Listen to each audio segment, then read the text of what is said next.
Hello everyone, welcome to CAMS Club. In this video we'll do Faraday first law of electrolysis. देखिए Faraday laws ने क्या बोला, Faraday first law of electrolysis हम पढ़ेंगे इस video में. देखो Faraday ने क्या कहा, सबसे पहले देखो आपने कहा आपके पास एक इलेक्ट्रोलिटिक सॉल्यूशन है, ठीक है. उस इलेक्ट्रोलिटिक सॉल्यूशन में इलेक्ट्रोड्स हैं, यानी स्पेसिफिक इलेक्ट्रोड पे जाके केमिकल रिएक्शन अकर होगी. ये जो इलेक्ट्रोड है वो कहाँ से कनेक्ट है, बाहर बैटरी से कनेक्ट है, ठीक है. ये एक रोड एनोड की है, एक रोड कैथोड की है. मैंने कहा ये बाहर बैटरी से कनेक्टेड है, ठीक है. तो अब यहाँ पे इसमें आपने ले लिया aqua solution, molten solution of NaCl ले लिया, आप कुछ भी कह सकते हो. आगे बहुत सारी रिएक्शंस करोगे, आपने किसी का भी बीच में सॉल्यूशन ले लिया. वहाँ तक हम नहीं जा रहे हैं. मेरे को आपको जो बात बतानी है वो देखिए. मैंने आपको बोला आप सपोज आपने aqua solution of NaCl he molten NaCl ले लिया. जैसे ही आपने यहाँ से इलेक्ट्रिसिटी पास कराई तो क्या हो गया, अपने अपने इलेक्ट्रोड पे जाके स्पेसिफिक रिएक्शन अक्कर हुई. यानी सोडियम क्या करेगा, Na+ क्या करेगा, एक इलेक्ट्रॉन गेन करके किस में कन्वर्ट हो जाएगा, सोडियम में कन्वर्ट हो जाएगा, यानी रिडक्शन रिएक्शन होगी.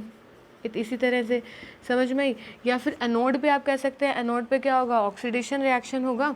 एनोड पे क्या होगा, ऑक्सीडेशन रिएक्शन होगा. ये रिएक्शन कहाँ हो रही है, कैथोड पे, ठीक है. एनोड पे क्या होगा, ऑक्सीडेशन रिएक्शन होगा. ऑक्सीडेशन का मतलब क्या है, Cl नेगेटिव आयन है, अपने इलेक्ट्रॉन को लूज़ करेगा. तो मैं 2Cl नेगेटिव लिख देती हूँ या Cl2 लिख देती हूँ. इसने 2 इलेक्ट्रॉन यहाँ पे लूज़ कर दिए, ठीक है. सोडियम प्लस एक इलेक्ट्रॉन लेके सोडियम बन रहा है, यानी कि यहाँ पे ये रिएक्शन कैथोड पे अकर हो रही है. सोडियम यहाँ के आके क्या हो रहा है, डिपोजिट हो रहा है.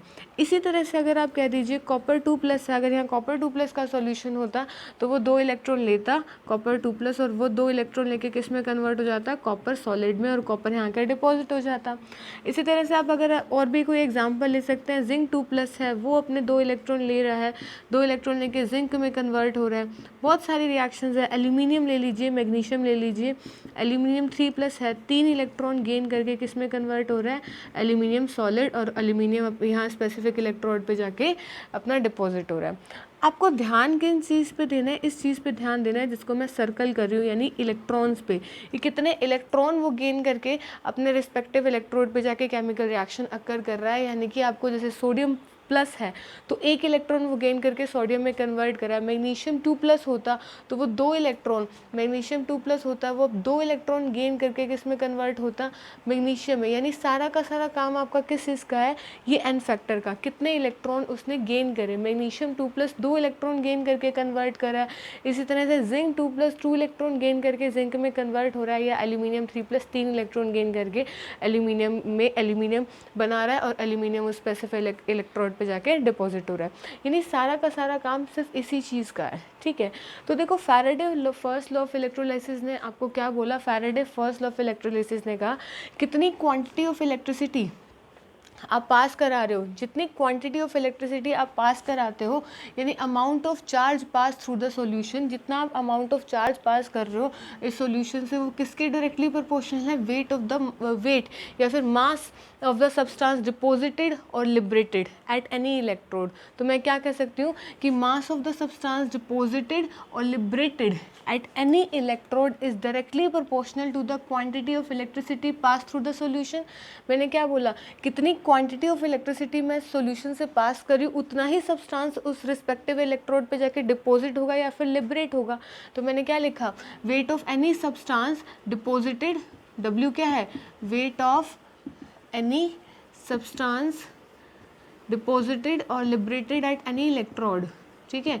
Weight of any substance deposited और liberated at any electrode is directly proportional to the quantity of electricity is passed through the solution. किसके डायरेक्टली प्रोपोर्शनल होगा, ये कितनी आपने क्वांटिटी ऑफ इलेक्ट्रिसिटी सॉल्यूशन से पास करी है. जितनी आप क्वांटिटी ऑफ इलेक्ट्रिसिटी सॉल्यूशन से पास करोगे उतना ही सब्सटेंस डिपॉजिट होगा उस स्पेसिफिक इलेक्ट्रोड पे जाके. और जैसे ही आप डायरेक्टली प्रोपोर्शनल का साइन हटाते हो तो W डायरेक्टली प्रोपोर्शनल किसके, Q के. तो डायरेक्टली प्रोपोर्शनल का साइन हटाया तो आपके पास एक कांस्टेंट आया जिसको बोलेंगे Z. तो W इक्वल टू क्या आ गया, Z इंटू Q. तो W क्या है, quantity weight of substance deposited और liberated at any electrode. Z क्या है आपका, इलेक्ट्रोकेमिकल इक्विवेलेंट, ठीक है, इलेक्ट्रोकेमिकल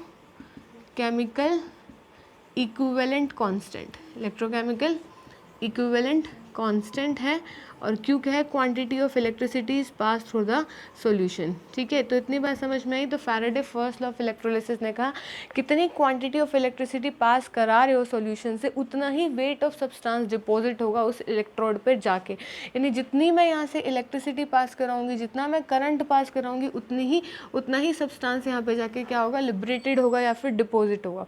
तो W किसके इक्वल आ गया, Z इंटू क्यू के इक्वल आ गया। इसी तरह से W क्या है, Z इंटू क्यू। Z को क्या कहेंगे आप, देखो Z क्या होता है आपका, अगर मैं आपको Z को बताने के लिए बात करूं, Z क्या है, इलेक्ट्रोकेमिकल इक्विवेलेंट कांस्टेंट। ठीक है, तो एक बात समझते हैं, Z को समझते हैं। आपने बोला चार्ज ऑन 1 इलेक्ट्रॉन, आपने निकालना है चार्ज। एक बात बताओ, चार्ज ऑन 1 इलेक्ट्रॉन पे कितना चार्ज होता है, 1 इलेक्ट्रॉन पे चार्ज कितना होता है, 1.6 इंटू 10 की पावर माइनस 19 कूलम। कितना होता है, 1.6 इंटू 10 की पावर माइनस 19 कूलम। इसी तरह से अगर मैं बोल दूँ ऑन 1 मोल, एक मोल पे बताओ चार्ज ऑन 1 इलेक्ट्रॉन। ठीक है, एक मोल के रिस्पेक्ट में बात करो, तो आप एक मोल इलेक्ट्रॉन के रिस्पेक्ट में क्या बात करोगे, तो आप इसको Na यानी एवोगैड्रो नंबर से मल्टीप्लाई कर दोगे, मल्टीप्लाइड बाय 1.6 इंटू 10 की पावर माइनस 19। एवोगैड्रो नंबर कितना होता है, 6.022 इंटू 10 की पावर 23 इंटू 1.6 इंटू 10 की पावर माइनस 19। जैसे ही आप एवोगैड्रो नंबर को 1.6 इंटू 10 की पावर माइनस 19 से मल्टीप्लाई करते हो, तो आपके पास एक क्वांटिटी आती है 964, ठीक है 86, ठीक है 96486, जिसको एज अप्रॉक्सीमेटली किसके इक्वल मान लिया गया, 965000, ठीक है, कूलम्ब। समझ आई इतनी चीज़, यानी कि चार्ज ऑन 1 मोल इलेक्ट्रॉन, ये क्या निकला आपका, charge on 1 mole electron, charge on 1 mole electron, 1 mole electron पे चार्ज कितना निकला, 965000 कूलम्ब। ठीक है, ये बात समझ में। तो आगे देखते हैं, इसके आगे मैंने आपको क्या बोला, हमें Z डिस्कस करना था कि Z क्या होता है, अभी उसी चीज़ को डिस्कस करेंगे। सबसे पहले देखिए कि मैंने आपको बोला चार्ज ऑन 1 इलेक्ट्रॉन, एक इलेक्ट्रॉन पे चार्ज कितना होता है, 1.6 10 की पावर माइनस 19 कूलम। तो एक अगर मोल के लिए बोल दिया जाए तो कितना हो जाएगा, एवोगैड्रो नंबर से मल्टीप्लाई करोगे। एवोगैड्रो नंबर क्या है, 6.022 10 की पावर 23 मल्टीप्लाइड बाय 1.6 10 की पावर माइनस 19, 10 की पावर 23 10 की पावर माइनस 19 करोगे, 10 की पावर 4 बचेगा, और इसको इससे मल्टीप्लाई कीजिए, अप्रॉक्स आएगा 96486, ठीक है, जिसको आपने अप्रॉक्सीमेटली 965000 के अप्रॉक्स माना गया, और आप यही लेते हैं। तो चार्ज ऑन 1 मोल इलेक्ट्रॉन, एक मोल इलेक्ट्रॉन पे चार्ज कितना निकल गया, 965000 कूलम्ब। तो देखो हम Z को ही इसी तरह कैसे डिफाइन करते हैं Z को, और 2-3 एग्जाम्पल्स लेंगे और उसका एक फार्मूला बनाएंगे। तो देखो आपने क्या किया, अभी हमने डिराइव करा था कि W क्या होता है, according to first law of Faraday first law of electrolysis, W directly proportional Q था। तो हमने क्या कह दिया था, W इक्वल्स टू क्या हो गया था, Z इंटू Q, और Z क्या है, electrochemical equivalent constant. W is amount of, यानी weight deposit at any electrode is directly proportional to quantity of electricity supplied.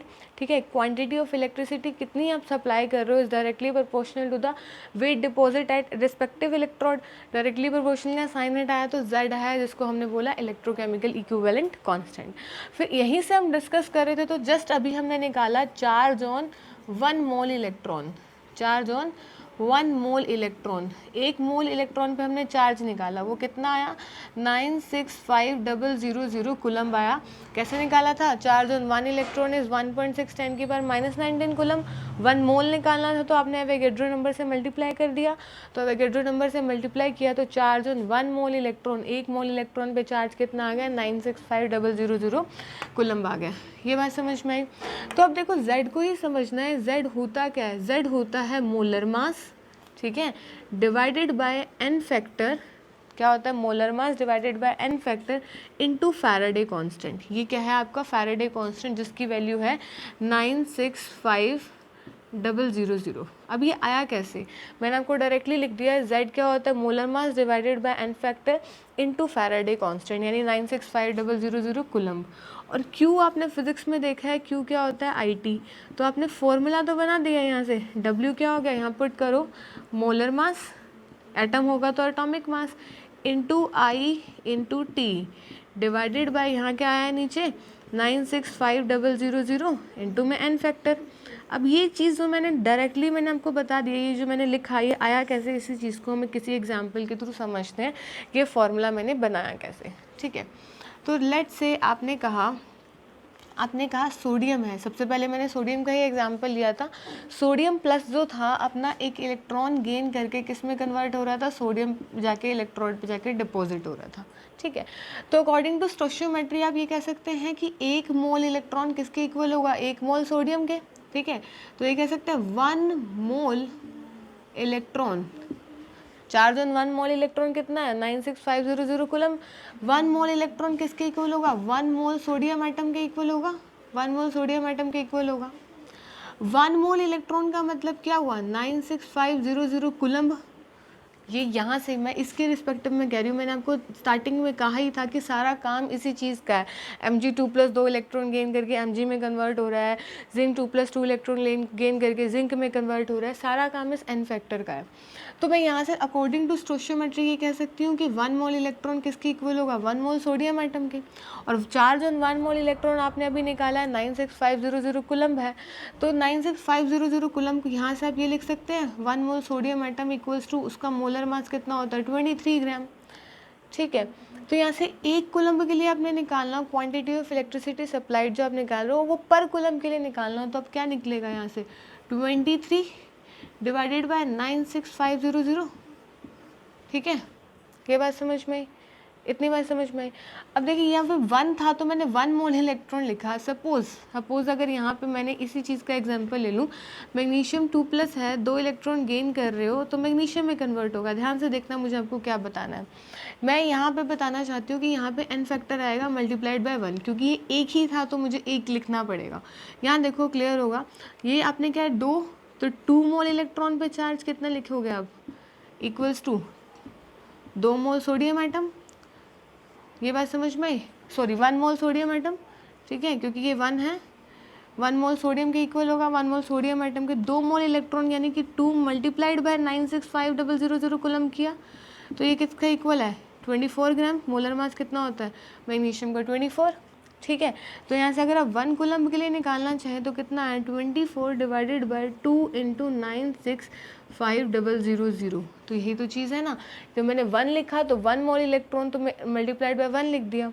तो यहाँ से देखो ये फॉर्मूला क्या बनेगा जो मैंने ऊपर लिखा, ये क्या है मोलर मास, ये क्या है 965,000 फैराडे कांस्टेंट, और ये क्या है आपका n फैक्टर।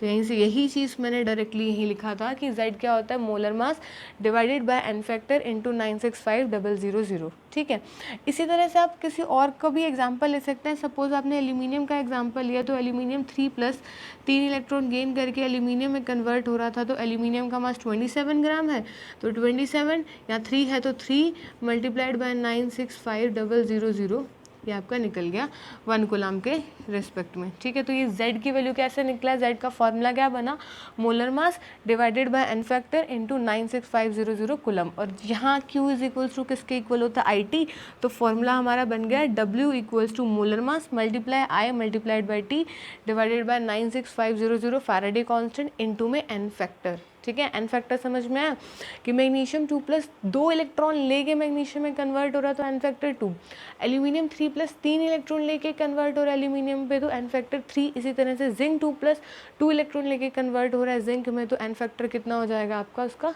2। ठीक है, तो एक तो ये फार्मूला बन गया। अब आगे देखो, इसी फार्मूले को मॉडिफाई करके हम 2-3 फार्मूलाज और बनाते हैं। चलो अब आगे देखो, ये जो हमने फॉर्मूला बना लिया था W equal to molar mass into I into T divided by 965,000 into n factor, यहीं से हम 1-2 फार्मूलाज और भी बना सकते हैं। देखो कैसे, अब इक्विवेलेंट मास किसके इक्वल होता है आपको पता है, इक्विवेलेंट मास क्या होता है molar mass divided by n factor. Equivalent मास क्या होता है molar mass divided by n factor. अब देखो मोलर मास है, ये n फैक्टर है, तो molar mass divided by n factor को आप इक्विवेलेंट मास लिख सकते हैं। तो फॉर्मूला क्या बन गया, W equal to equivalent mass into में I इंटू T। ठीक है, into I into T divided by 965,000। ठीक है, तो ये सेकेंड फॉर्मूला आपका ये बन गया। ठीक है, ये बात समझ में आई, आपने क्या बोला, ये पहला तो फॉर्मूला ये था W Z इंटू क्यू, ठीक है। सेकेंड वन क्या था, I इंटू टी लगा के यहाँ पे आपने डिराइव किया जो अभी हमने जस्ट डिस्कस किया, और equivalent mass molar mass by N factor है तो molar mass by N factor equivalent mass लिख दिया, I into T divided by 96500। ठीक है। अब देखो आप ये यहाँ से ये भी कर सकते हो क्या, मोलर मास को अगर आप नीचे ले आओ तो गिवन मास W यानी अमाउंट ऑफ वेट डिपॉजिटेड यानी गिवन मास ही है, ये आपने ले लिया नीचे molar mass, I into T as it is पढ़ा रहने दो, और नीचे क्या है आपका 96500 इंटू एन फैक्टर। ठीक है। तो यहाँ से given mass by molar mass को आप मोल्स लिख सकते हैं, तो ये भी फॉर्मूला बन गया नंबर ऑफ मोल्स, एन लिख दिया मैंने number of moles equal to I into T divided by 96500 into N factor. तो ये आपका एक फॉर्मूला और बन गया रिस्पेक्टिव नंबर ऑफ मोल्स के रिस्पेक्टिव में। ठीक है। तो ये कुछ आपने फॉर्मूलेज बना दिए, ये सारे फैराडे के ही हैं। अपने फैराडे लॉ ने, अब देखो दोबारा सुन लो, तो फैराडे लॉ ने क्या कहा, amount of electricity pass through the solution, कितनी अमाउंट ऑफ इलेक्ट्रिसिटी पास करा रहे हो is directly proportional to the weight deposited at respective electrode, यानी W is directly proportional to Q, directly proportional का sign हटाया तो Z आ गया, Z बोला इलेक्ट्रोकेमिकल इक्विवेलेंट कांस्टेंट। फिर हमने Z को, मैंने क्या कहा, आपने Z को आपने लिखा मोलर मास बाय में एन फैक्टर इनटू फैराडे। यही क्यों लिखा, उसके हमने कुछ एग्जांपल करे, Na+ ने एक इलेक्ट्रॉन लेके सोडियम में कन्वर्ट हो रहा है, Mg2+2 इलेक्ट्रॉन लेके मैग्नीशियम में कन्वर्ट हो रहा है, तो अकॉर्डिंग टू स्टोशियोमेट्री अगर मैं सोडियम के लिए बात करूं तो 1 मोल इलेक्ट्रॉन किसके इक्वल हुआ, 1 मोल सोडियम एटम के, तो 1 मोल इलेक्ट्रॉन को आपने 96500 कूलम लिखा जो 23 ग्राम था, तो पर कूलम के रिस्पेक्ट में आपने निकाल के फॉर्मूला बनाया। इसी तरह से Mg2+2 इलेक्ट्रॉन लेके मैग्नीशियम में कन्वर्ट हो रहा था, तो आपने कहा 2 मोल इलेक्ट्रॉन इक्वल्स टू 24 ग्राम, तो 2 मोल यानी 2 इंटू 96500 24 ग्राम, तो पर कूलम के लिए आपने निकाला, तो ऊपर क्या आया, molar mass N factor into 96500, ये हमने फॉर्मूला कंक्लूड कर दिया। यहाँ से आपने इसमें पुट किया तो W की वैल्यू निकल गई molar mass into I into T divided by 96500 into N factor, एक ये फॉर्मूला बना। दूसरी चीज़ आप क्या कर सकते हैं, molar mass by N factor को इक्विवेलेंट मास लिख सकते हैं, तो यहाँ आपने इक्विवेलेंट मास पुट करा, सेकंड फार्मूला ये बना। तीसरी चीज़, given mass by molar mass को नीचे ले आओ तो क्या बन गया, मोल्स, यानी नंबर ऑफ मोल्स किसके इक्वल आ गया, IT divided by 96500 into N factor. तो ये जो कुछ फार्मूलाज हमने बनाए हैं ये सारे के सारे Faraday first law of electrolysis के हैं। ठीक है। यहाँ से आप ये भी कह सकते हो कि मोल्स जो होता है वो एन फैक्टर के क्या है, इन्वर्सली प्रोपोर्शनल है। ये भी ध्यान रखना कि number of moles is inversely proportional to the N factor. ठीक है, इतनी चीज़ ध्यान रहेगी ना। अब कुछ क्वेश्चन करते हैं on the basis of first law of Faraday of electrolysis. ठीक है, देखिए question based on Faraday first law of electrolysis. Question क्या कहता है, देखो, how much charge is required for the following reduction. इसके लिए how much charge is required for the following reduction reactions, ये सब रिडक्शन रिएक्शंस हैं, क्वेश्चन में दे ही दिया उसने कितना चार्ज की रिक्वायरमेंट होगी। तो देखो सबसे पहले आप रिएक्शन लिखो। एल्यूमिनियम 3+ ने क्या किया, एल्यूमिनियम 3+ ने 3 इलेक्ट्रॉन गेन करके किस में कन्वर्ट हुआ, एल्यूमिनियम में। ठीक है, यही किया हमने, एल्यूमिनियम सॉलिड में कन्वर्ट हो गया, अपने रिस्पेक्टिव इलेक्ट्रोड पे जाके डिपॉजिट हो गया। ठीक है, तो quantity of charge required for the reduction of, क्या बोलेंगे, quantity of charge required for reduction of aluminium 3+ से एल्यूमिनियम जाने के लिए कितना क्वांटिटी ऑफ चार्ज रिक्वायर हुआ। तो हमने क्या किया, कैसे देख रहे थे कि 1 कैसे, जैसे Na+ ने एक इलेक्ट्रॉन लेके Na में कन्वर्ट हुआ था, तो मैंने क्या कहा 3 मोल, वहाँ पे मैंने क्या किया था 1 mole electron is equals to 1 mole sodium atom, ऐसे ही किया था ना, कि फिर वो 23 ग्राम के इक्वल लिख दिया था मैंने। तो quantity of charge required for this conversion to this conversion, यानी एल्यूमिनियम 3+ से एल्यूमिनियम में जाने के लिए कितना क्वांटिटी ऑफ चार्ज की रिक्वायरमेंट होगी, 3 मोल इलेक्ट्रॉन। 3 मोल इलेक्ट्रॉन यानी कि कितना हो गया, 3 फैराडे। कितना हो गया, 3 फैराडे, और 1 फैराडे किसके इक्वल होता है, 96500 कूलम। तो quantity of electricity required, quantity of charge required is 3 Faraday. इसको मल्टीप्लाई कर देना, ये हो जाएगा। ठीक है, इसी तरह से कॉपर 2+ ने कितने इलेक्ट्रॉन गेन करे, 2 इलेक्ट्रॉन गेन करे जो कॉपर में कन्वर्ट हुआ। तो हम कितना कह सकते हैं, कितने फैराडे की ज़रूरत है, 2 फैराडे, यानी कितना हुआ 2 इंटू 96500 कूलम। ठीक है, अब यहाँ देखो MnO4- से Mn2+ में कन्वर्ट हो रहा है। अब देखना यहाँ पे X मान लो इसको मैं, ऑक्सीजन पे -2 होता है तो -8, -2 मल्टीप्लाई बाय 4 -8 इक्वल्स टू -1, यानी x इक्वल्स टू क्या हो गया +7। तो मैग्नीज की कितनी स्टेट हो गई +7।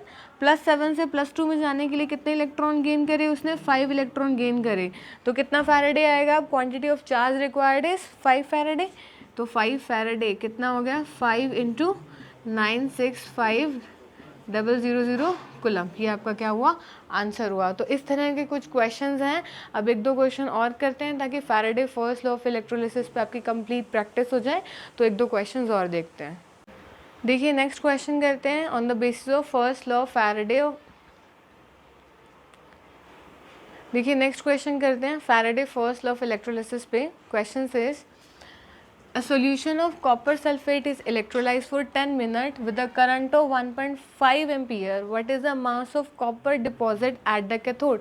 कितना मास डिपॉजिट हुआ है कॉपर का। तो फैराडे फर्स्ट ऑफ इलेक्ट्रोलिसिस ने क्या कहा था, quantity of electricity pass through the solution is directly proportional to the weight deposit at the respective electrode. यानी कि कितना वेट डिपॉजिट हुआ है रिस्पेक्टिव इलेक्ट्रोड पे, वो किसके डायरेक्टली प्रोपोर्शनल है, quantity of electricity is pass through the solution. तो यहाँ से हमने क्या देखा, आपने W directly proportional to Q है ना, और Q क्या होता है, I × T। ठीक है, Q यानी चार्ज, चार्ज की यूनिट क्या होती है, कूलम, तो मैं यहाँ लिख दूंगी C। I यानी करंट, करंट की यूनिट होती है एम्पियर, तो हम यहाँ लिख देंगे, ब्रैकेट में लिख देती हूँ मैं A। और T क्या होता है, टाइम, टाइम की लिए आप क्या इसमें लेंगे, सेकेंड्स में। ठीक है, तो क्वेश्चन में आपको I दे रखा है 1.5 एम्पियर और टाइम आपको क्वेश्चन में दिया है 10 मिनट। तो सेकंड में चेंज कर दो, मल्टीप्लाइड बाय 60 करोगे तो टी कितना आ गया, 10 मल्टीप्लाइड बाय 60 यानी 600 सेकेंड्स आ गया। ठीक है, तो क्यू कितना हुआ, आई मल्टीप्लाइड बाय टी, यानी क्यू किसके इक्वल हुआ, 1.5 एम्पियर मल्टीप्लाइड बाय 600 सेकेंड्स। तो क्यू किसके इक्वल आ गया, यहाँ से 900 कूलम के इक्वल आ गया, कूलम निकल गया, हमारा चार्ज निकल गया। ठीक है, क्वेश्चन में बोला कॉपर डिपॉजिटेड, फिर रिएक्शन लिखिए, कॉपर 2+ ने 2 इलेक्ट्रॉन लिए, कॉपर डिपॉजिट हुआ, यही कर रहे थे। तो कैसे लिखते थे, 2 फैराडे ऑफ कॉपर डिपॉजिटेड, वो किसके इक्वल होगा, 1 मोल कॉपर के इक्वल हो जाएगा, यही कर रहे थे ना, जैसे हमने सोडियम के केस में किया, मैग्नीशियम का एग्जाम्पल दिया है, एल्यूमिनियम का एग्जाम्पल दिया। तो 2 Faraday of copper deposited 1 mole copper, और 1 मोल कॉपर, 1 मोल कॉपर का कितना मास होता है, 63.5 ग्राम पर मोल। तो यहाँ से 2 फैराडे यानी 2 × 965,000 कूलम लिख सकते हैं, वो किसके इक्वल हुआ, 63.5 ग्राम्स। ठीक है, अब यहाँ किसके लिए निकालना है आपको, 900 कूलम के लिए निकालना है। तो 900 कूलम के लिए आप निकालोगे तो वो क्या हो जाएगा, 63.5 gram multiplied by 900 coulomb divided by 2 × 965,000। ठीक है, 2 0 से 2 0 गई यहाँ पे, तो कितना आ गया, 0.296 ग्राम। ये आपका कितना आ गया, 0.296 ग्राम। तो यानी कितना वेट डिपॉजिटेड हुआ है, 0.296 ग्राम। ठीक है, तो यहाँ हमने Faraday first law of electrolysis complete कर लिया है with numerical portion. Next video में हम करेंगे Faraday second law of electrolysis.